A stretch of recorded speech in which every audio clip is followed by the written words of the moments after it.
Bob Simmon, thanks for coming on the channel. I'm really excited to have you. Do Great being here. Thanks for having me, Dimitri. you want to give us a quick introduction of who you are? I know some people recognize you right off the bat, but just an introduction of who you are, and we'll jump into why you're on the channel. Well, I don't know anybody who would recognize me other than my kids and my wife, but I'm the director of the MSCF program, the Master of Science in Computational Finance program at Carnegie Mellon. I've been here for about 2.5 years, a proud CMU alum. For about 28 years before that, I had various Wall Street jobs, working at JP Morgan, working at Citigroup, working at Barclays in the US and Hong Kong, doing various sales, trading, and financing roles. Did a lot of recruiting out of many of the programs that you go and talk about, and just have was always super impressed with the talent that came out broadly from the MFEs. I think it's a great degree to get, and was really honored and jumped at the chance when the role came available, to go over and take over the reins here. Awesome.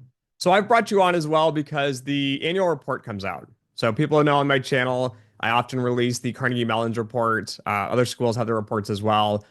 But I always think it's interesting to look at the data itself on where students are going.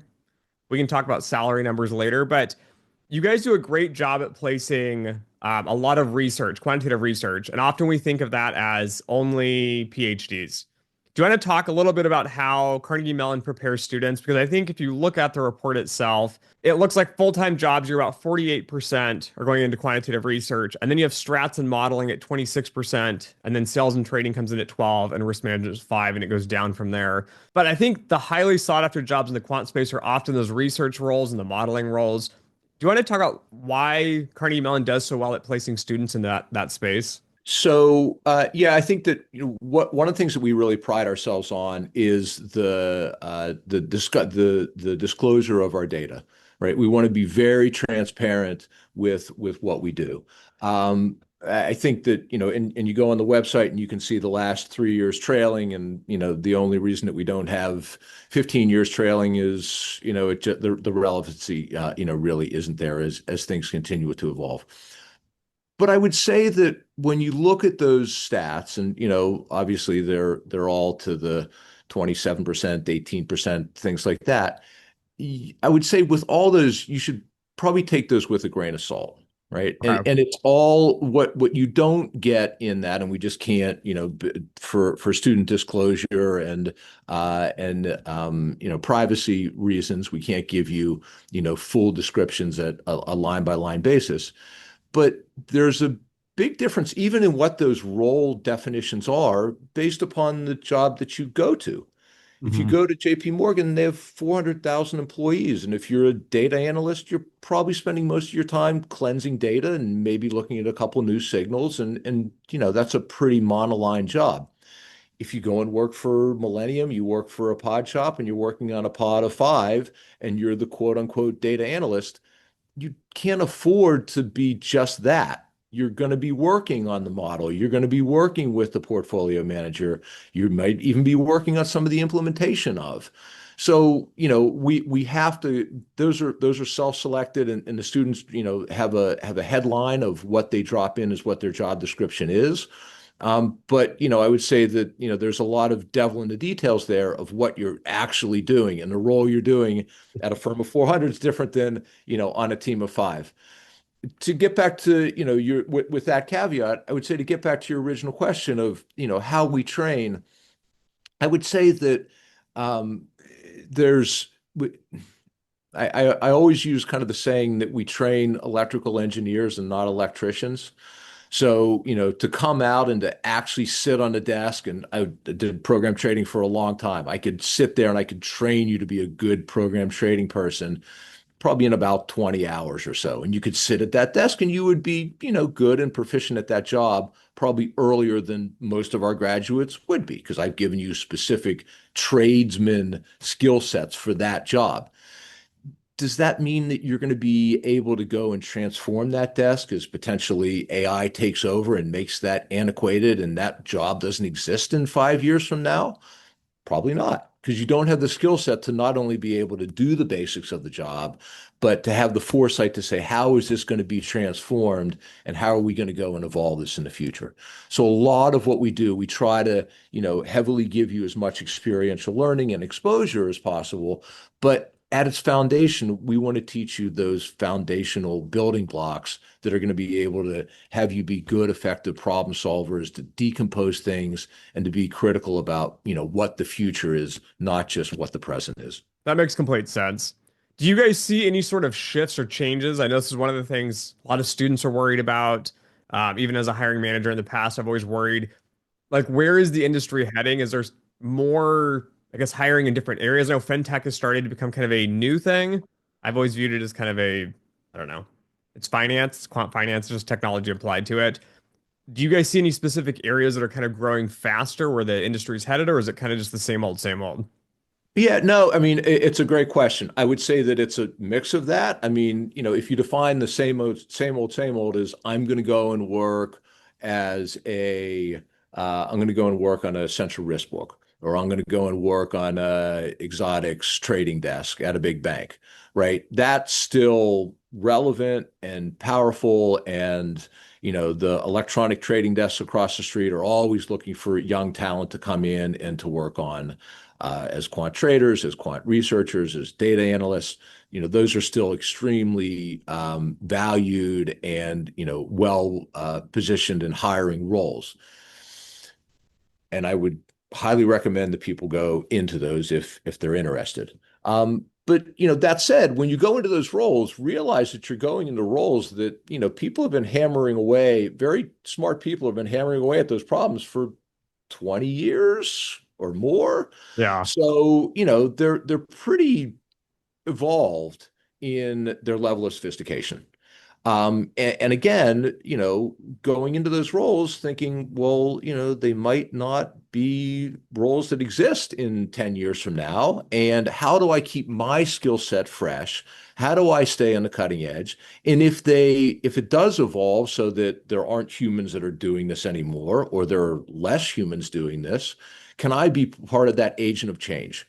Can I be somebody in there that is leading that forward? And even if that does mean that, my role is no longer a role, I have a skill set that I can go and take that into a different asset class. I can take that into a different firm, into a different role, and I can go and pivot and leverage what I've done. So, I would say that for kind of those traditional roles. Outside of that, there's a tremendous amount of expansion as the rest of the world quantifies. So you look at commodities, you look at private equity, you look at systematic credit. I mean, there's huge asset classes out there that are probably less evolved, still have more alpha. You can take those techniques that you've fundamentally learned at our program and at others, and you can go and apply them to areas that are still evolving and growing with more of an alpha opportunity. So, I think that, traditionally people look at commodities and energy and they think, oh, okay, well, that sounds boring. And, what is that? There's a tremendous amount of opportunity, and that gets more and more sophisticated every year. So, I would say keep your eyes open, have an opinion on where you want to go, but still keep open-minded with, some of these other burgeoning areas. Yeah, energy has been one of the hot topics recently for me. A lot of people have been reaching out from some of the big hedge funds, graduate researchers talking about completely different market, but there's been quants in there a long time. So it's definitely interesting to kind of see there's different areas, pockets, and expertise to kind of explore across an entire career. And you even see it filtering into things like investment banking. Oh yeah. Right.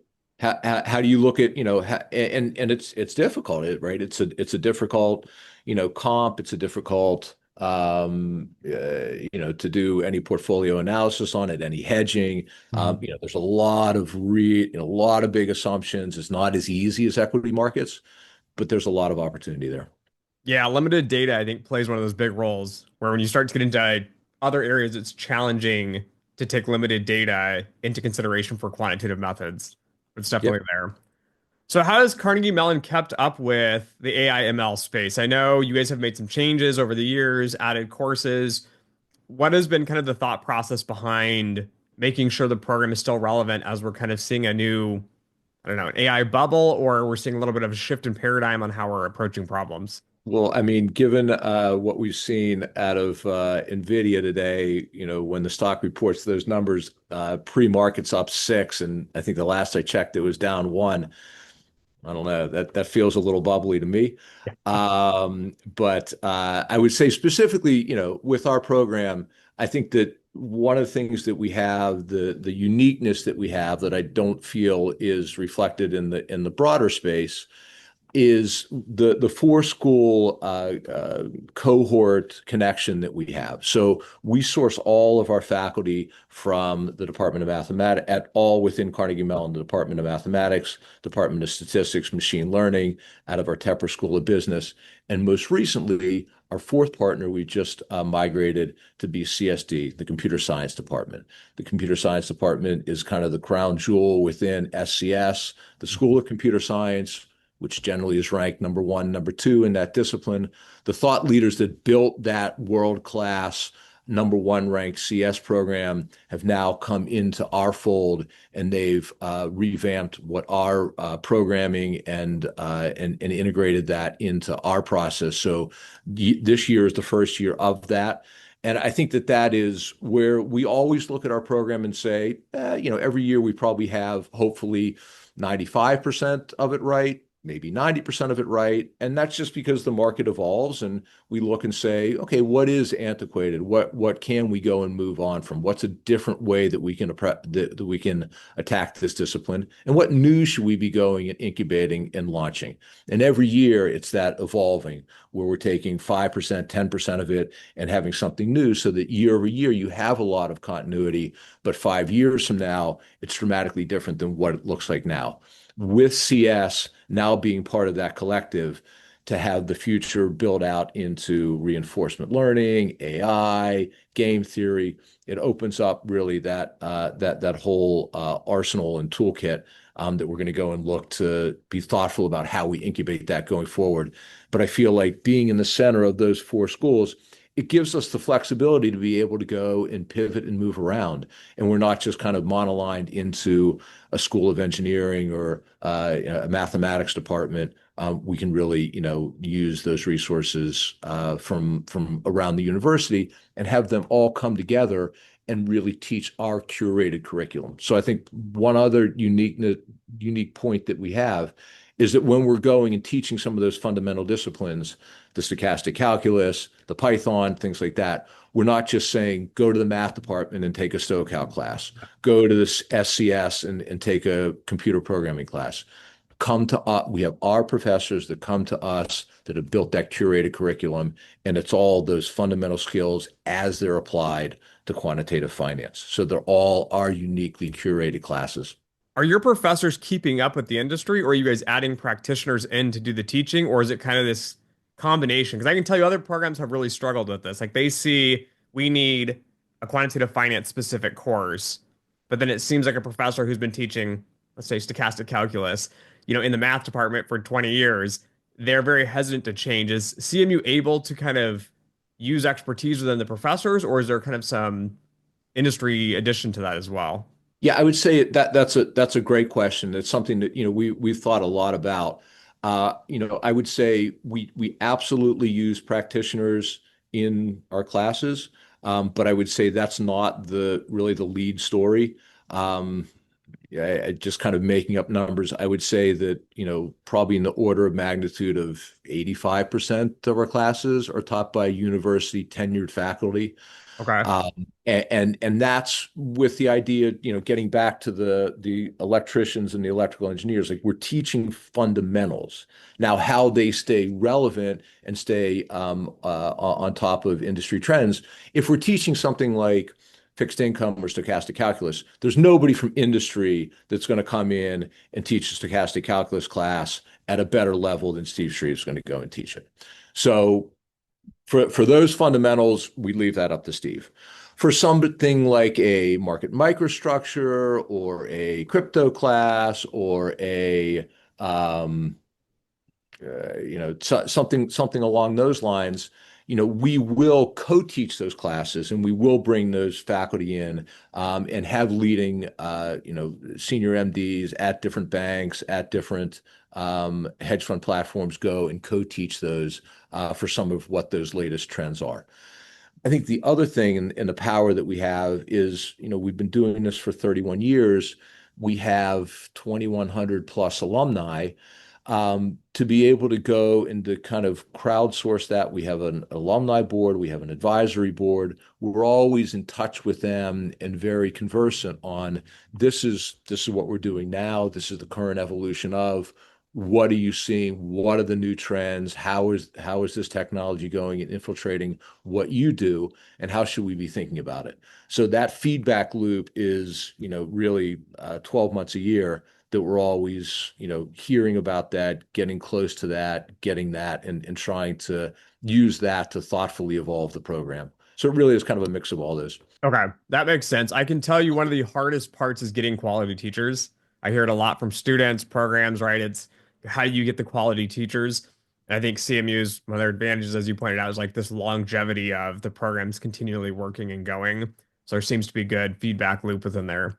Do you want to touch a little bit on salaries? I know a lot of prospective students are curious about it. I try to talk about a little bit on my channel and why there's such a difference in like minimum salaries, maximum salaries within like the reportedness, a little bit on like uniqueness of paths and students and kind of how that attributes. Because I think on the outside being a quant, everything is a number. So I assume like, I had GPA, I have the degree, I got the job, everyone pays the same.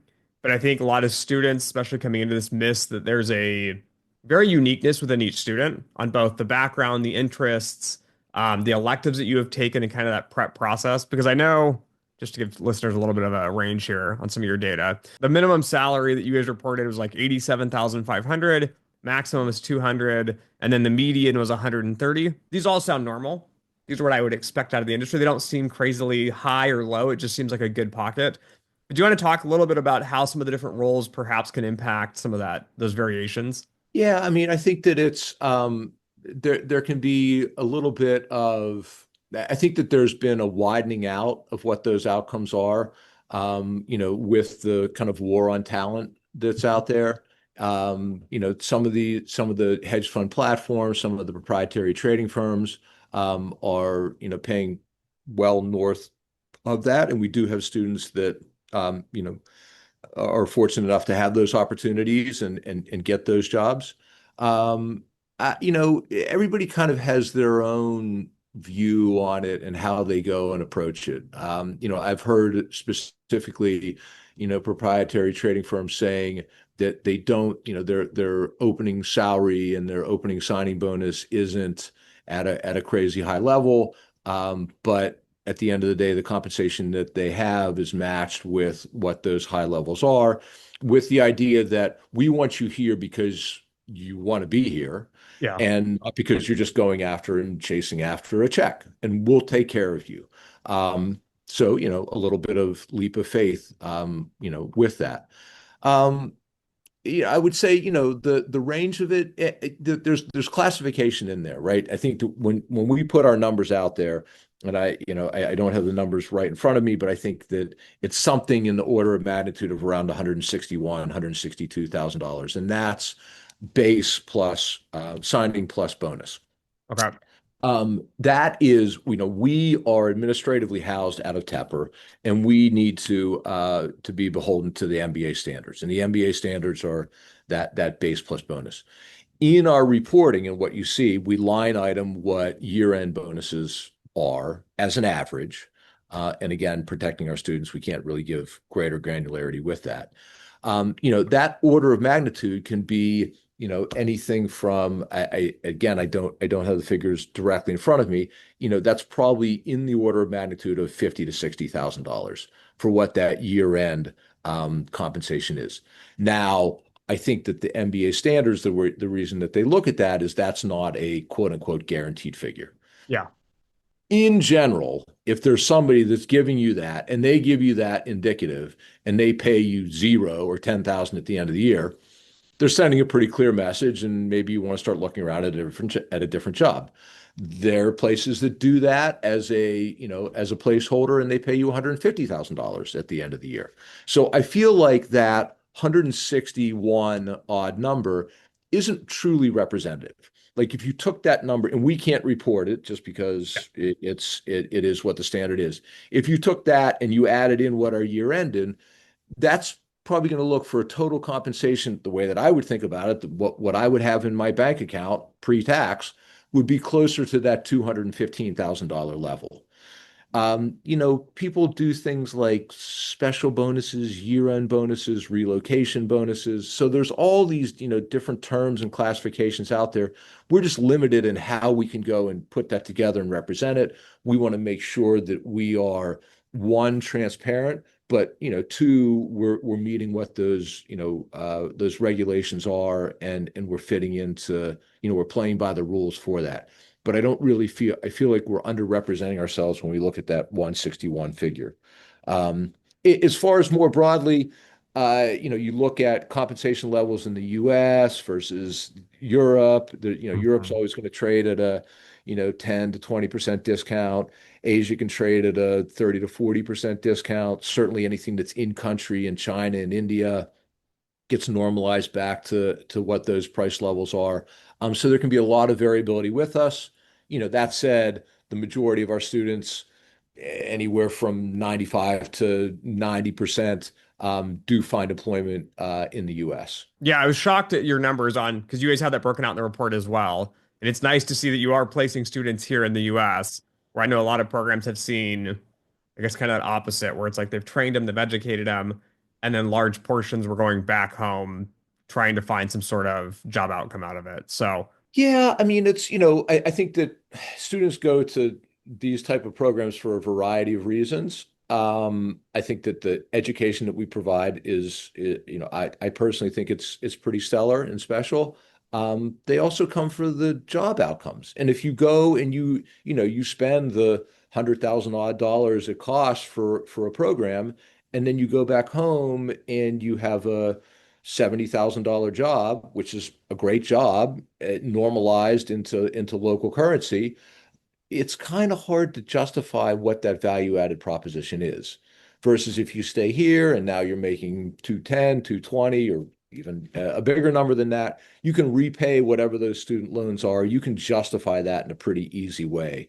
So that's the way that I think about it when I talk to students about it. I think that it really does have value add. But again, if you're looking to go back in country, I would say that's a consideration. okay, yeah. Do you want to answer one final question here on Yeah. who's the best student for CMU's program? What is CMU looking for, and who should be reaching out to you guys for applications? Yeah, I would say that there's really no ideal student. The overarching, uh, I would say, broad talent that we're looking for is somebody that does have that STEM underpinning. Anybody that's a math or stats or CS, an engineer, anybody that has a physics major, all those play very well. The econ and finance students that have a minor in math or CS, that plays well. Like we're firmly dedicated in that we want you to come here and make sure that you're making an informed decision, that you've researched it, and that you're coming with a skill set that's setting you up to be successful, not only in our program, but when you go into industry. To have those core technical skills that we can overlay with applying as it's applied to quantitative finance, that's really what we're looking for. If all of our students are from China, or all of our students are from the US, or they're all from Georgia Tech or Purdue or Carnegie Mellon, that's fine. I think that there's advantages to having broad diversity in that you have different opinions and different cohorts. And if you did have half of your class be from NYU undergrads, that's great. NYU students are fantastic. But it becomes a little bit too much of an NYU cohort at Carnegie Mellon, and I'm just using NYU as an example. So I like to have the broad student base that we have. I'd like to have the broad international student base that we have. But our opening line is we look for the best available talent, regardless of where it sits or specifically what that training's been. Awesome. That's great to know. Thanks for coming on, Bob. It was great having you. Great being here. Thanks a lot for the time. Really appreciate it.